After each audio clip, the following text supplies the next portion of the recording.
Ok, je vais pas m'attarder, t'as apparemment autre chose à foutre que de réfléchir. Même que le journal Le Monde en personne s'est dit qu'il allait bosser pour toi, et c'est sûrement parce que d'habitude, tu postes encore sans réfléchir les premiers trucs que tu trouves sur internet parce que t'estimes que ton temps passé à rien foutre sur Instagram est trop précieux, et que tu vas pas t'emmerder à vérifier l'information. Mais voilà après, il y a toujours un connard pour te forcer à t'expliquer, parce qu'il t'a réduit au fait que t'as reposté une information du site des pigeons enragés ou des François de Souche, et toi, ben tu repères tout le temps précieux que t'as gagné, alors qu'avec 3 clics t'aurais trouvé un article du Monde que le connard aurait jamais pris le temps de contredire. Résultat, t'es obligé de lui demander poliment d'aller se faire enculer en fin de discussion, et t'as plus qu'à regretter les 5 milliards d'échanges que t'as eu avec cet enfoiré avant de conclure. Ma putain de faute, et on m'y reprendra pas, j'ai autre chose à foutre.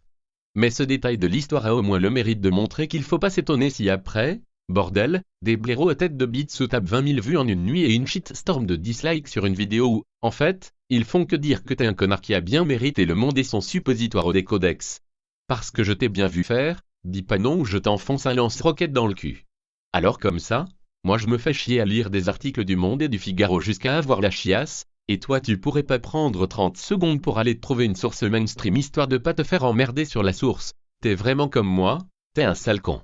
Au passage, ça garantit pas que l'information est vraie, mais c'est ça qui est marrant avec le décodex du Monde et tous ces connards attachés aux annales les plus dilatées du journalisme, c'est qu'ils sont surtout faits pour valider le Monde et ses copains.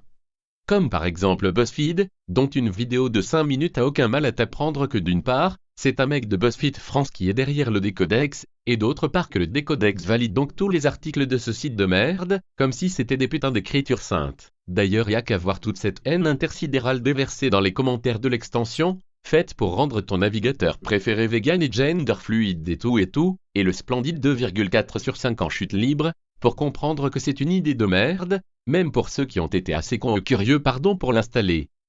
Alors creuse un peu plus, parce que dis-toi que pour faire entendre raison il y a 3 façons de faire les choses, la bonne, la mauvaise, et celle des connards avec leur décodex. C'est pas la mauvaise. Si, mais en plus rapide.